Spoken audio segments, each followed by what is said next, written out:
Only exam trick YouTube channel में मैं आपका तहे दिल से स्वागत करता हूं। चलिए दोस्तों, आज का वीडियो जो है, देखिएगा पौधा के विभिन्न भाग, मतलब कि देखिए पहला क्वेश्चन जो दिख रहा है प्रकंद का उदाहरण है। तो इसी सबसे जुड़ा हुआ प्रश्न इसमें मिलेंगे। ये भी जो है लगभग 15 मिनट के आसपास का वीडियो होगा। बहुत सारे प्रश्न इसमें मिलेंगे और सभी के सभी जो है आपको प्रीवियस ईयर यानी कोई ना कोई एग्जाम में पूछे गए हैं। तो ये रिवीजन के लिए हम दे रहे हैं ताकि आप तेज़ी से रिवीजन कर सकें। इसलिए जो है थोड़ा सा स्पीड वाला वीडियो मिलता है आपको। तो चलिए स्टार्ट करते हैं पहले क्वेश्चनों से। पहला क्वेश्चन क्या कह रहा है? पहला क्वेश्चन कह रहा है प्रकंद का एक उदाहरण है। प्रकंद का प्रकंद का एक उदाहरण है। तो इसमें से प्रकंद जो है आपको चुनने के लिए कह रहा है, कौन प्रकंद है। तो देखिए प्रकंद जो है इसमें से अदरक है। आगे अगला क्वेश्चन क्या कह रहा है? पादप विज्ञान में किसका अध्ययन किया जाता है? तो पादप विज्ञान में जो है पौधों का अध्ययन किया जाता है। आगे देखिए, पादप वर्गीकरण का पदानुक्रम निम्न में से कौन सा है? यानी कि कौन सा जो है क्रम सही है पादप के वर्गीकरण का? तो देखिए पहले जो है प्रभाग, उसके बाद वर्ग, उसके बाद गण, उसके बाद कुल, उसके बाद वंश, उसके बाद प्रजाति। क्लियर है? आगे अगला क्वेश्चन, वे आवृत बीजी पौधे जिनके बीजों में दो बीजपत्री यानी दो दो बीजपत्र होते हैं उन्हें कहा जाता है। तो उन्हें क्या कहा जाता है? तो द्विबीजपत्री पौधे। Option D.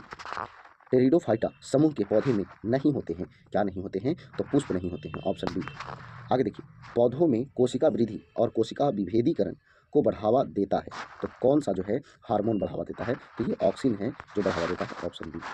आगे देखिएगा, निम्नलिखित में से कौन सहजीवी संबंध को दर्शाता है? तो ये जो है आपका लाइकन है। आगे देखिए, ब्रायोफाइटा निम्नलिखित में से किस वनस्पति से संबंधित है? किस वनस्पति से संबंधित है? तो मर्केंसिया। Option C. आगे देखिएगा, बरगद के पेड़ का वानस्पतिक नाम क्या है? तो बरगद के पेड़ का वानस्पतिक नाम जो है ficus bengalensis bengalensis. Option C. फूल के गर्भ केसर है। फूल के गर्भ केसर है तो मादा प्रजनन अंग। Option B. आगे देखिएगा, फूलों के अंडाशय के अंदर छोटे मनके जैसी संरचनाओं को कहा जाता है। तो क्या कहा जाता है? तो बीजाणु कहा जाता है। Option A. आगे देखिए, छुई मुई पौधे का वैज्ञानिक नाम क्या है? तो छुई मुई पौधे का वैज्ञानिक नाम जो है आपको मिमोसा पुडिका। Option D. पौधों को 5 समूहों में बांटा जाता है, इनमें से कौन सा एक समूह नहीं है? तो प्रोटोकार्डेटा। ऑप्शन सी जो है नहीं है। आगे देखिए, निम्नलिखित में से कौन सी वनस्पतियों में प्रच्छन्न प्रजनन अंग होते हैं? तो ये जो है जल तिपतिया तिपतिया। Option D. आगे, निम्नलिखित में से किस समूह के पादपों के बीज आवरण रहित होते हैं, मतलब कि उस पर आवरण नहीं होते हैं? तो ये जो है अनावृत बीजी। Option A. आगे, एक पौधा है जो जंगल में उगता है और इसकी पत्तियों पर नुकीले रोम होते हैं जो गलती से छू जाने पर दर्द का कारण बनते हैं। तो वह कौन है? तो वह जो है बिच्छू बूटी है। Option A. समान गेहूं का वानस्पतिक नाम क्या है? तो समान गेहूं का वानस्पतिक नाम ट्रिटिकम एस्टिवम है। Option B. निम्न में से क्या जमीन के नीचे नहीं उगता है? जमीन के नीचे कौन जो है नहीं उगता है? तो ये टमाटर जो है नहीं उगता, बाकी सब जमीन के अंदर उगता है। आगे, भारतीय उपमहाद्वीप में पाए जाने वाले किस पौधे का वानस्पतिक नाम ब्यूटिया मोनोस्पर्मा ब्यूटिया मोनोस्पर्मा है? तो ये जो है पलाश। Option A. इफेड्रा पौधे को किसके अंतर्गत वर्गीकृत किया गया है? तो इफेड्रा पौधा को जो है अनावृत बीजी के अंतर्गत वर्गीकृत किया गया है। आगे, मांसाहारी पौधा नहीं है, इनमें से कौन जो है मांसाहारी पौधा नहीं है? तो टाइगर लिली जो है मांसाहारी पौधा नहीं है, बाकी सभी जो है मांसाहारी पौधा। अगला क्वेश्चन है, निम्नलिखित में से किस पादप समूह में फल के अंदर बीज मौजूद होते हैं? तो ये जो है आपका आवृत बीजी। Option A. फल आम का वैज्ञानिक नाम क्या है? तो मेंजीफेरा इंडिका। Option C. आगे देखिएगा, निम्नलिखित में से किस किस पौधे को जड़, तना और पत्तियों में विभेदित नहीं किया जा सकता है? तो वो जो है अस्पाइरोगाइरा। अगला क्वेश्चन है, निम्नलिखित में से कौन सा पौधा थैलोफाइटा नहीं है? थैलोफाइटा नहीं है तो फ्यूनेरिया। Option C. किसी पौधे का कौन सा भाग पौधे की जड़ों के से पौधे के शेष भागों में जल का परिवहन करता है? तो ये जो है आपका जाइलम है। Option D. निम्नलिखित में से आलू के पौधे का खाद्य भाग कौन सा है? यानी कि आलू का कौन सा भाग खाया जाता है? तो वो है तना। आगे देखिए, समुद्री शैवाल का अभिलाक्षणिक रंग लवकों में मौजूद वर्णकों पर निर्भर करता है, इनमें से कौन सा वर्णक शैवाल के हरे रंग का कारण है? तो शैवाल के हरे रंग का कारण है क्लोरोफिल। Option C. आगे देखिए, जिन पौधों में संवहन तंत्र नहीं होता है उन्हें के तौर पर जाना जाता है, यानी कि उसको जाना जाता है तो वो ब्रायोफाइटा के तौर पर जाना जाता है। ऑप्शन बी, जिसमें संवहन तंत्र नहीं होता है। छुई मुई का पौधा किस कुल का सदस्य है?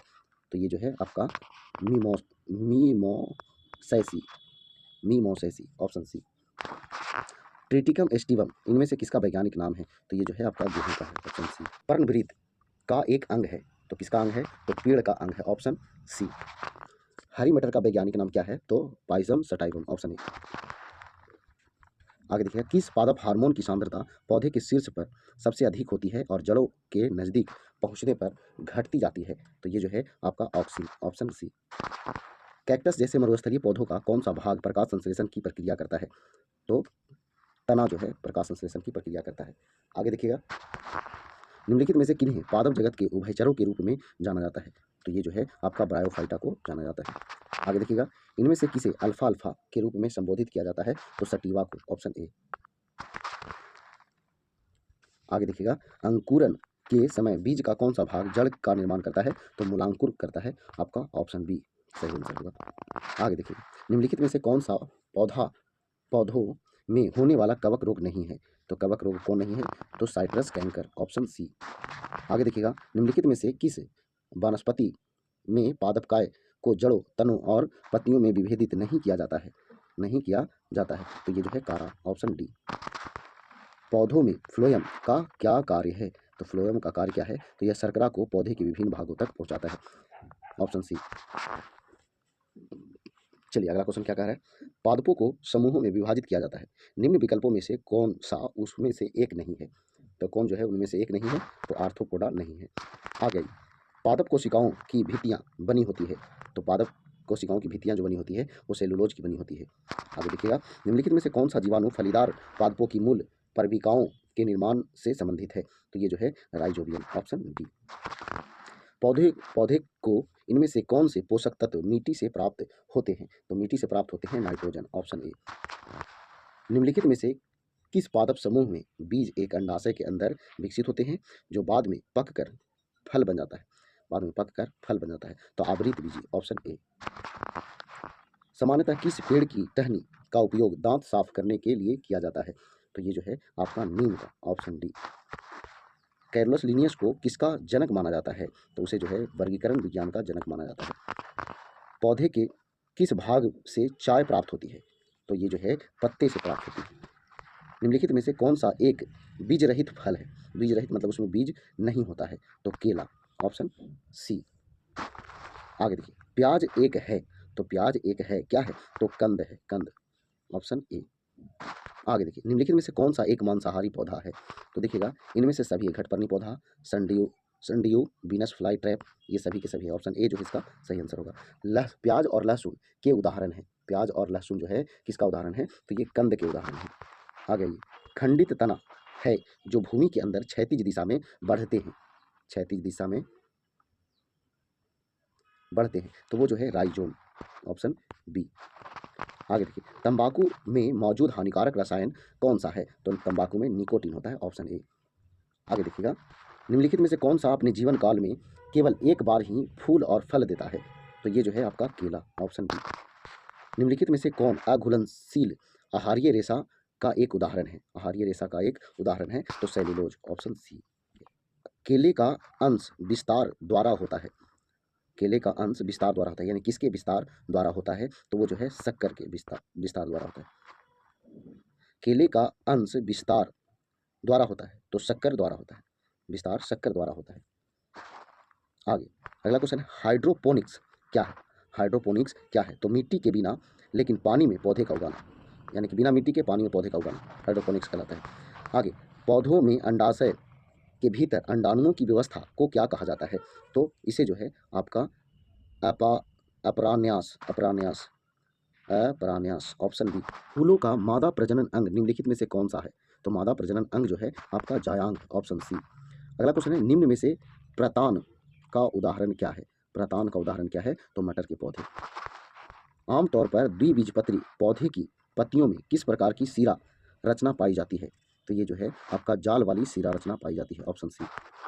निम्नलिखित में से कौन सा पौधे के तने के माध्यम से प्रजनन करता है? तो ये जो है आपका गुलाब, ऑप्शन डी।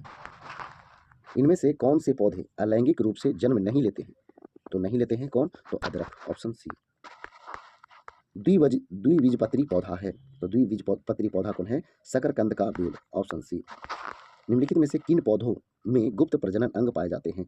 तो ये जो है मर्सीलिया, मर्सिलिया, ऑप्शन ए। आगे, किसी पौधे के वानस्पतिक भाग होते हैं, तो वानस्पतिक भाग जो होते हैं जड़, तने और पत्तियां, ऑप्शन ए। पौधे के सभी भागों में भोजन पहुंचाता है, तो कौन भोजन पहुंचाता है, तो फ्लोएम पहुंचाता है, ऑप्शन बी। निम्नलिखित में से कौन सा पौधा थैलोफाइटा समूह से संबंधित नहीं है, तो ये जो है मर्सिलिया, ऑप्शन बी। अगला क्वेश्चन, निम्न में से कौन सा पौधा टेरिडोफाइटा का श्रेणी का है, तो टेरिडोफाइटा श्रेणी का है तो मर्सिलिया, ऑप्शन बी। निम्नलिखित में से किस पौधे को ब्रायोफाइटा के वर्ग में शामिल किया गया है, तो ब्रायोफाइटा के वर्ग में शामिल किया गया है रिक्सिया, ऑप्शन सी। गुलदाउदी में किस प्रकार का वनस्पतीय प्रसार देखा जाता है, तो ये जो है चूसक, ऑप्शन बी। पौधे भविष्य के लिए खाद्य को बीज के किस रूप में संग्रहित करते हैं, तो ये जो है कोटिलेडोन के रूप में संग्रहित करते हैं, ऑप्शन सी। एक वृक्ष का बाहरी संरक्षक परत है तो वो वल्कल है, वल्कल, ऑप्शन सी। पौधे में पानी का अवशोषण मूल रोम द्वारा एक प्रक्रिया से होता है, वह कहलाती है, क्या कहलाती है, तो वह जो है परासरण कहलाती है, ऑप्शन सी। हम आलू के पौधे का कौन सा भाग खाते हैं, तो तना खाते हैं। आगे देखिए, अगला क्वेश्चन है, पौधे में जल के वहन से संबंधित है, तो क्या संबंधित है, आपको जाइलम संबंधित है। आगे देखिएगा, अगला क्वेश्चन, पादप की वृद्धि रिकॉर्ड करने के लिए किस यंत्र का उपयोग किया जाता है, तो ये जो है आपका किस्कोग्राफ। आगे देखिए, निम्नलिखित में से कौन सा कीटभक्षी पादप है, तो ऑप्शन ए। ये देखिए, फूल वाले पौधे निम्न समूह के हैं, तो ये जो है आवृतबीजी समूह के हैं, ऑप्शन ए। अगला क्वेश्चन है, एक पौधा जो शर्करा बनाता है वह उसके साथ क्या करता है, वह जो है उसके साथ क्या करता है, तो उसको स्टार्च में बदल लेता है, ऑप्शन सी। खारी मिट्टी में उगने वाले पौधे, तो खारी मिट्टी में उगने वाले पौधे हेलोफाइट्स हैं, ऑप्शन सी। आगे देखिएगा, निम्नलिखित में से नरम लकड़ी कौन सी है, तो नरम लकड़ी जो है देवदार है, ऑप्शन ए। आगे देखिएगा, लकड़ी में एक वर्ष के विकास के बाद निर्मित लकड़ी की परत को इनमें से क्या कहा जाता है, तो ये जो है आपका वार्षिक रिंग कहा जाता है, ऑप्शन डी। आगे देखिएगा, मैग्नोलियोफाइटा पुष्पीय पौधे होते हैं जिन्हें भी कहा जाता है, तो क्या कहा जाता है, एंजियोस्पर्म कहा जाता है, ऑप्शन डी। आगे, के अलावा निम्न सभी पौधों में झकड़ा जड़ें होती है, यानी किसमें एक में झकड़ा जड़ें नहीं होती है, तो चुकंदर में नहीं होती है। आगे देखिए, इनमें से कौन सा पुष्प का मादा जनन अंग है, तो मादा जनन अंग जो है आपका स्त्री केसर है, ऑप्शन ए। आगे देखिए, इनमें से कौन सा पुष्प के नर जनन अंग का घटक नहीं है, तो नर जनन अंग का घटक नहीं है तो वर्तिका नहीं है, ऑप्शन बी। निम्नलिखित में से कौन से पौधे एक लिंगी पुष्प उत्पन्न करते हैं, तो ये तरबूज और पपीता। आगे देखिए, निम्न में से कौन सा द्विलिंगी पुष्प है, द्विलिंगी पुष्प है तो वह है गुड़हल और सरसों, ऑप्शन बी। निम्न में से कौन सा उपयुक्त परिस्थितियों में नवोद्भिद के रूप में विकसित होता है, तो ये जो है भ्रूण, ऑप्शन सी। आगे देखिएगा, एक पुष्प के प्रजनन अंग होते हैं, तो प्रजनन अंग होते हैं पुंग केसर और स्त्री केसर, ऑप्शन डी। पादपों में प्रांकुर कहाँ पाया जाता है, तो प्रांकुर जो है बीज में पाया जाता है, ऑप्शन डी।